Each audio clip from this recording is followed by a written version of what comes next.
JB চিতা is no more. JB চিতা আর আমাদের মাঝে নেই। ইন্না লিল্লাহি ওয়া ইন্না ইলাইহি রাজিউন। রেস্ট ইন পিস জেবি চিতা। আজকে শুক্রবার, জুম্মার দিন। নামাজের পর হঠাৎ করে ফেসবুকে ঢুকে জানতে পারলাম আমাদের প্রিয় তৌহিদুল ইসলাম সিয়াম ওরফে জেবি চিতা আর আমাদের মাঝে বেঁচে নেই। আজ ভোরবেলায় সে ইন্তেকাল করেছে। জেবি চিতা হার নামানা এক যোদ্ধা। তিনি অসুস্থ ছিলেন, হাসপাতালে ভর্তিও ছিলেন। তার একটা মেজর অপারেশনও হয়েছিল, তার ফুসফুস থেকে পানি বের করা হয়েছিল। তারপরও এই অসুস্থ শরীর নিয়ে সে এফএফবিসির টুর্নামেন্টটা শেষ পর্যন্ত খেলেছে। সে হার মানতে রাজি না, সে হার মানতে পারে না। তার ছিল অনেক স্বপ্ন, সে জিতে আসবে, জয় করবে গোটা বিশ্ব, কিন্তু সে পারলো না। তার অসুস্থতার কাছে সে হেরে গেল, ভেসে গেল তার সব স্বপ্ন তার ফুসফুসে জমে থাকা পানিতে। সে যুদ্ধ করেছে, জীবনের শেষ দিন পর্যন্ত সে যুদ্ধ করেছে, তোমাদের জন্য, আমাদের জন্য, আমাদের দেশের জন্য। মনে রাখবো আমরা তোমাকে চিরকাল, তুমি অমর হয়ে রবে। রেস্ট ইন পিস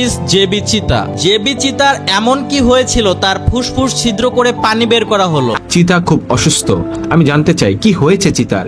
তখন তারা বলে চিতার লাঞ্চে অর্থাৎ ফুসফুসে পানি জমে, আর যার কারণে তার গায়ে প্রচন্ড লেভেলের জ্বর এবং তার হাত পা ভীষণ খারাপভাবে ফুলে আছে। আমি কথাটা শোনার পর আতঙ্কিত হয়ে যাই। যখন তার সাথে দেখা করতে যাই, গিয়ে দেখি সে বিছানায় শুয়ে আছে একটা কম্বল মুড়ি দিয়ে। তার কপালে আমি হাত দিলাম, হাত দিয়ে দেখি তার শরীরে প্রচন্ড পরিমাণে জ্বর। তাকে আমি জিজ্ঞেস করি, ভাই তোমার কি হয়েছে? তখন সে বলে হাসতে হাসতে, ভাই কিছুই হয় নাই, জাস্ট এখানে একটা ছিদ্র করছে আমার পিঠে, ফুসফুস থেকে পানি বের করছে। আমি বললাম হোয়াট? জাস্ট একটা ছিদ্র করছে আর তোমার পিঠ থেকে পানি বের করছে, মানিটা কি? তোমার কি হয়েছে? বলে ভাই আমার এখানে পানি জমছে। আমি বললাম এই কন্ডিশনে তুমি এখানে কিভাবে আসলা?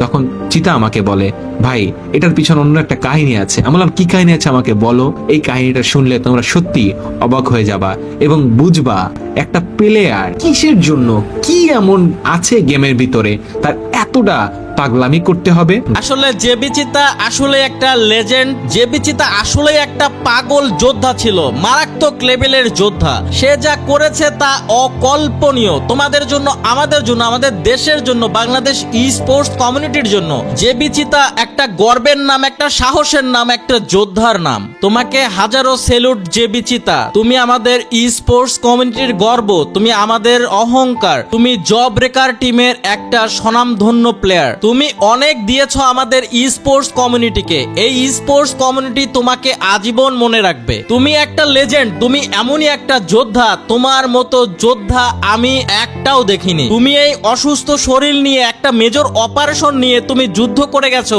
আমাদের দেশের জন্য, ই স্পোর্টস কমিউনিটির জন্য। তুমি আসলে একটা পাগল, তুমি আমাদের সবার জন্য পাগল, তুমি দেশের জন্য পাগল, তুমি ই স্পোর্টস কমিউনিটির জন্য পাগল। এমন অসুস্থ শরীরে এমন মেজর অপারেশন নিয়ে একটা প্লেয়ারকে দেখাও যে ফাইনাল পর্যন্ত খেলেছে। ইতিহাসে তুমি প্রথম ব্যক্তি যে এত বড় মেজর অপারেশন নিয়ে টুর্নামেন্ট ফাইনাল পর্যন্ত খেলেছো। হয়তো তোমরা জিততে পারোনি, রানার্স আপ হয়েছো, বাট আমি বলবো জয়টা তোমাদেরই, জয়টা বরঞ্চ তোমার। কারণ তোমার মতো একটা প্লেয়ার এইরকম অবস্থায় এসে যে খেলতে পেরেছে, এইটা কয়জনই বা পারে? আমাকে একজন দেখাও। এই গল্পটা তোমাদের জানা দরকার ছিল, এই গল্পটা তোমাদের শোনার দরকার ছিল।